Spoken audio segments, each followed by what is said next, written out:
I'm definitely right-wing. But isn't everybody sane today right-wing? Like, everybody sane that I know who was left-wing is now called right-wing. So what's it mean to be far-right? As far as I can tell, far-right just means patriotic. Well, if you're asking me, am I a patriot? Yeah. If you're asking me, am I right-wing? Yeah. But far-right, what does that mean? Is that somebody calling me a Nazi? Because no, I'm not a Nazi.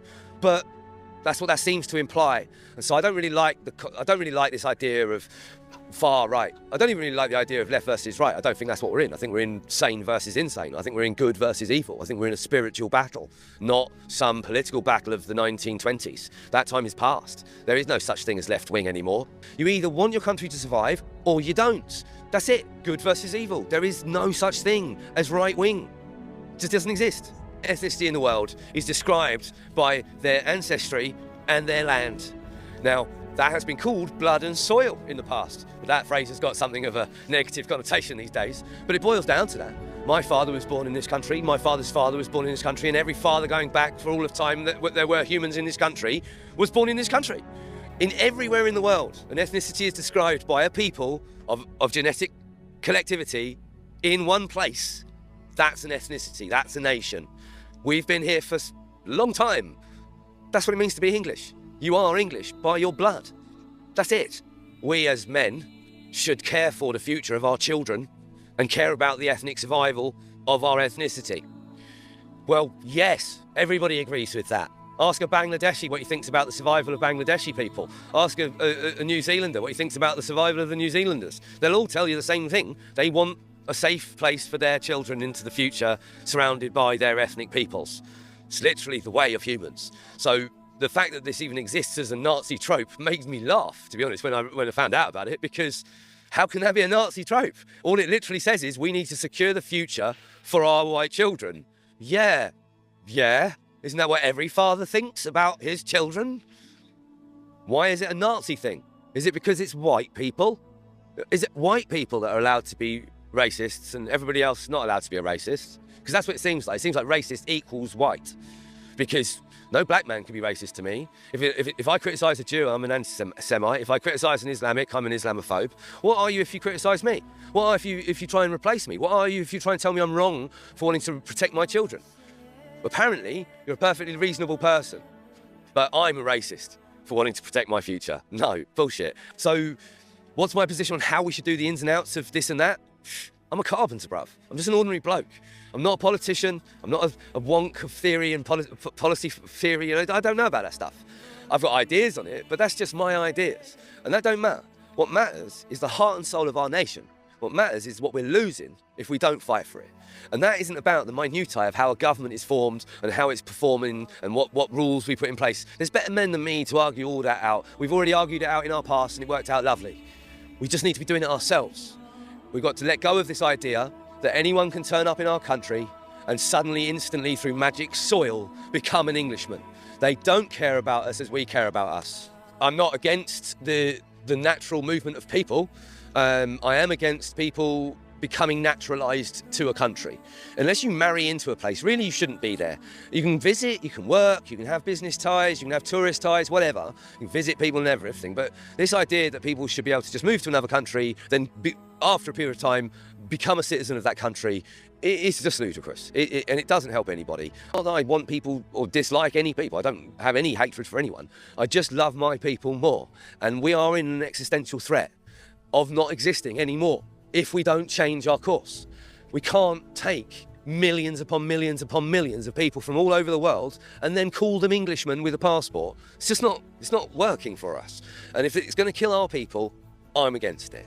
It's speculation. And I don't want to speculate on your camera, but it's pointless. Then I'm just a geezer in a pub. And I'm not trying to be a geezer in a pub. I'm trying to be somebody who's saying, look, we have to solve these problems. We have to face our truths. And one of those truths is we can't invite everybody into our house. We don't have enough room. It's not about hating anyone. It just is what it is. Do you believe Islam is trying to take over the world? If I'm to listen to imams who tell me that they're trying to take over my country, then yes, I believe they're trying to take over my country. If I'm to listen to the words of the Quran that says that they are to expand until they've encompassed the entire globe, and that is literally written in their scripture that they must do, well, yeah, I believe people when they tell me stuff. So, yeah, they want that. They say they want that, and they have for 1,400 years and more. tried to do that. So yeah, I mean, I think anyone who would deny that Islam is explicitly trying to take over the world would be an idiot, because that's explicitly what their scripture says.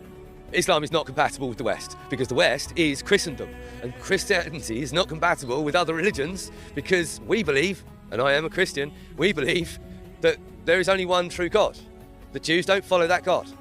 The Muslims don't follow that God. The Hindus don't follow that God. The Christians do. So absolutely, anybody who's coming to my nation who's not Christian is not compatible with my nation on a fundamental level. I'm not a liberal. I don't believe in freedom being the most important value. I think that is a failure of liberalism, and it's really caused us a lot of damage. Absolutely, there should be restraints on what people should and can do to themselves. There are reasons why we don't let children get tattoos. There are reasons why we don't let people drink until they're 18, and we don't let them take drugs, full stop. Because we consider them harms to those people, and we consider children to be unable to make a proper, educated choice in that way, or that the harms would be particularly harmful for children.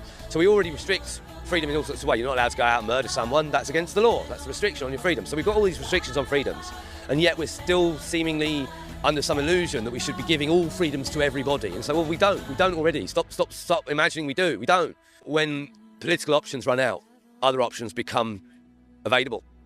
And if you're not willing to face a problem politically, you will be forced to face it violently, simply because people will rise against something that they've not been able to solve politically.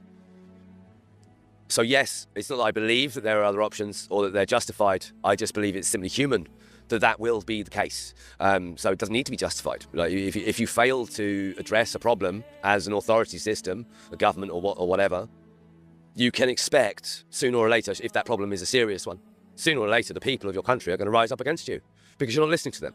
Well, that's just human, and I don't think that we ever need to look back. Like, do we need to justify the American Civil War?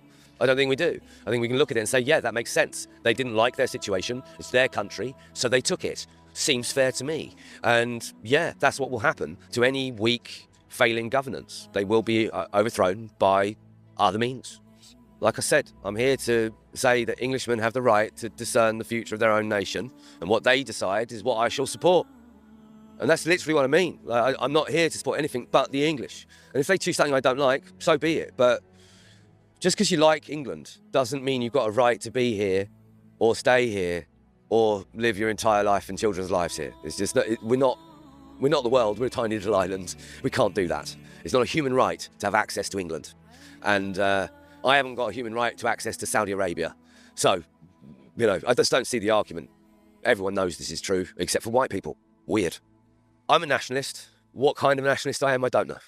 I'm on a journey, and I think that a lot of people in England are on a journey because we all grew up in the post-war liberal consensus, and a large proportion of that's turned out to be not true, let's say. The assumptions of liberalism have been pretty roundly dismissed as not true, and we're left with a lot of questions and not many answers. So what kind of nationalist am I? I don't know. But I know I'm not a civic nationalist anymore because I see the failings of that logic. But I also don't like the extreme everyone must go attitude, because I know people growing up and still who are half English, half something else. And I wouldn't want to push those people out of my country. But for people who have no connection to the country, yeah, they got to go. They just got to go. Just to, if you've arrived the last 20 years just to make money, well, you've made your money, it's time to go.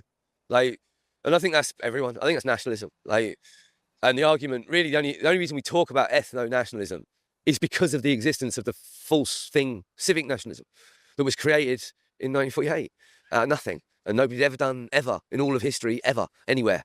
So maybe we just fucked up. Maybe we just made a mistake, I would encourage everybody to look for themselves at what they really believe and examine what they really believe and the logical outcomes of those beliefs, and look around them and say to themselves, is this what I want to live in? Is this what I want my kids to grow up in? Because it doesn't look like a place I want to be in. And it's not the same place I was in. I grew up in something very different, something very lovely. And I'm deeply sad not to have it anymore. And I'd like for it to return before I died, so at least I could die in the country I was born in. But does that make me an ethno-nationalist? I don't know. And honestly, I don't care. I really don't. I think the labels are kind of bollocks.